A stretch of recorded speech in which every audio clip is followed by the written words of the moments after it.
Welcome to Stretford Paddock. I'm Ronaldo Brown, and this is the news at Old Trafford, where it feels like it's going to rain at any moment now, and it's pretty much representative of how I'm feeling.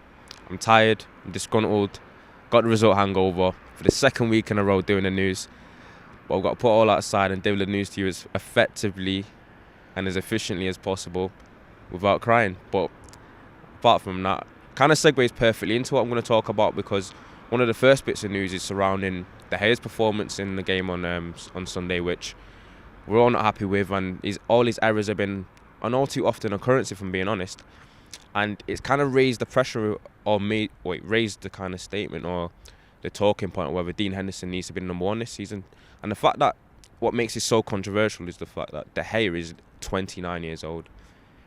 He's been here forever. His longevity has been incredible. He's saved us numerous occasions, but I feel like this might be where we need to cut ties. You can only give benefit of the doubt so often. It's time and time again. It's big errors in big moments where it used to be big saves in big moments, and where United want to get to, and where we're trying to strive towards, and we seem to be turning a corner. We can't have a keeper that's losing us the game or just setting us back, because goals change games. And who knows, maybe if he got a stronger hand on Giroud flick, who knows how the game might have ended up. And then we've come out in the second half. It's only 1-0. Mason Mount, tame effort, pass back. Cam smiling behind the camera. I'm not going to punch him on camera, and he's basically parried it into the net. Obviously, this is obviously the news. This is not a Sunday FA Cup semi-final rant, but it just segues perfectly into the news I'm talking about. And it's the talk around Dean Henderson's contract. And it's been reported by Chris Wheeler on Daily Mail that Man United will hold talks with Dean Henderson next week over a new contract which reflects his progress. He's ready to return to Manchester United if he's assured he'll be the club's number one keeper. He has no intention of being back up to De Gea. And can you blame him after seeing De Gea's performances this season? It's been it was reported around last week or quite recently that Dean Henderson openly actually said that he feels like he's better than De Gea. So he's obviously confident enough. And if you've got a young keeper who's kind of on the rise, and you've got a 29-year-old keeper, I've just said that he's not that old, but he's getting up there in terms of how long he's been playing. If you've got a keeper that's kind of on the rise and he's improving, you might as well go that direction and you see what he's about. But it does kind of raise a question. It's two different things.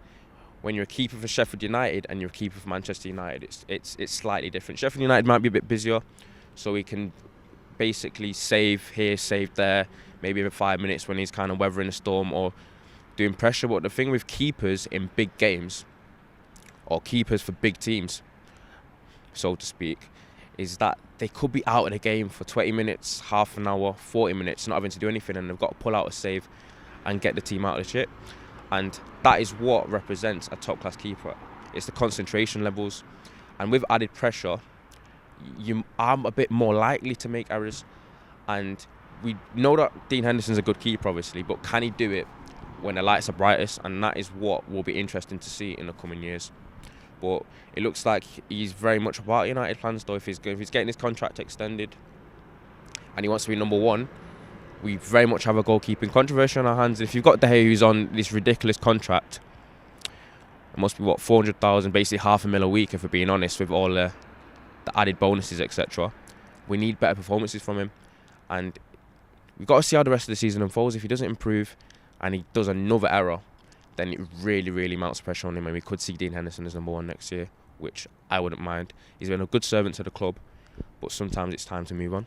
So let me know what you think in the comments about De Gea's recent performances, about his season, and how do you think, or how do you see the De Gea and Dean Henderson kind of dynamic working out, and who do you want to see as United's number one next season? Just let us know in the comments. And that segues quite well into the next bit of news, which is around Alexis Sanchez, where it is reported that City have actually contacted him, or contacted his representatives. It's a Chilean report that they're interested in signing him in the summer, which is an interesting one.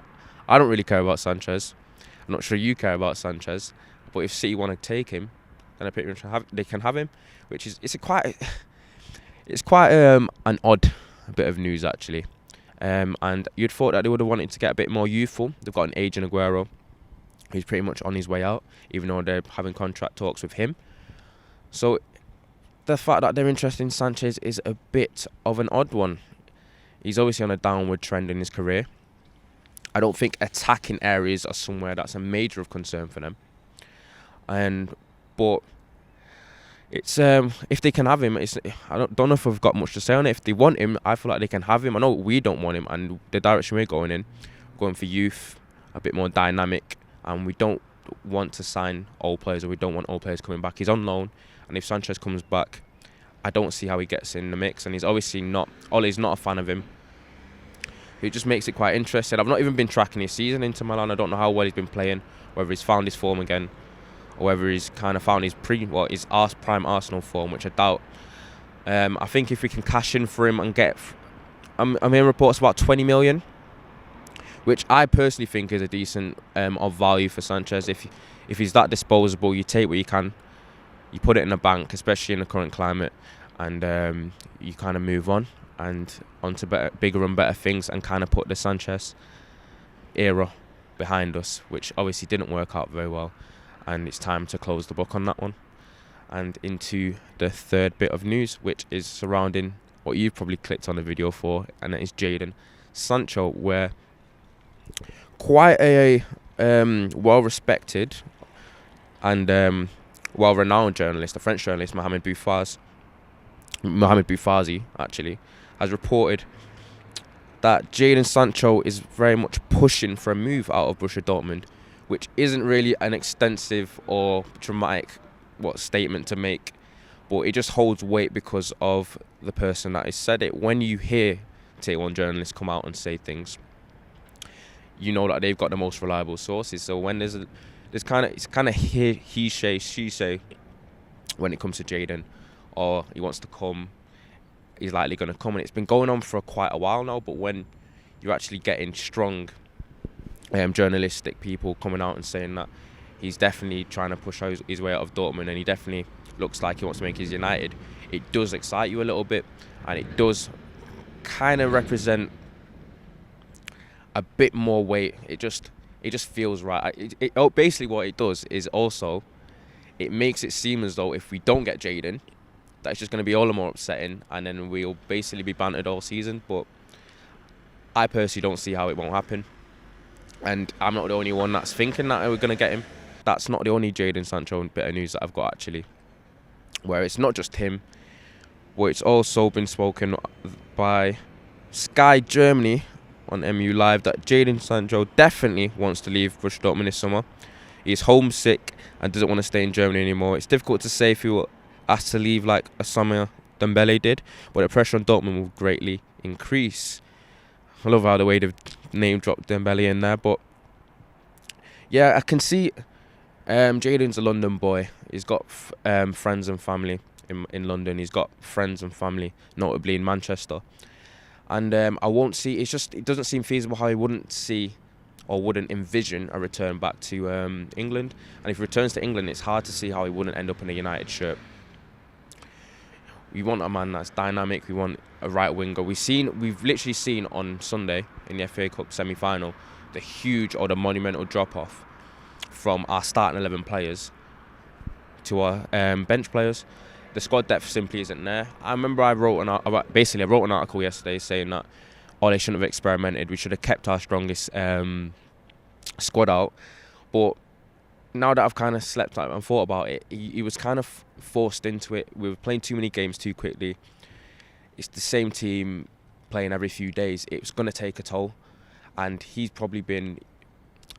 Do you know what? The kind of the sports scientists or the nutritionists, etc. Maybe not nutritionists, but the sports scientists or the people that are involved in their kind of fitness aspects are probably recommending to Ollie that he needs to rest one or two players. One or two players were probably carrying knocks, and he was probably forced into the rest. And obviously, the top four is what we are striving towards. The FA Cup final would have been nice, a bit of silverware, but the top four is basically the most important, and that's probably why he did it. And it just shows that when we do have to make changes, or we do have to kind of adjust the team, we've not got the quality in depth. Like, I don't want to slate him, but Daniel James just doesn't seem to be the same level as the initial front three.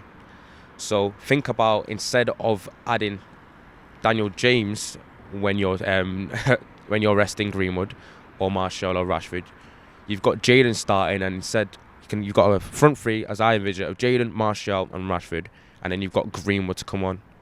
And then there's not much drop off in quality. You keep the same strength. That is what United need to strive towards. We need players that can. You need healthy competition in all areas of the pitch, like I said last week, and you need it to be a situation where whatever team that Ollie fields, he makes one or few changes, it doesn't completely change the whole dynamic of the team. And that is basically how I see it.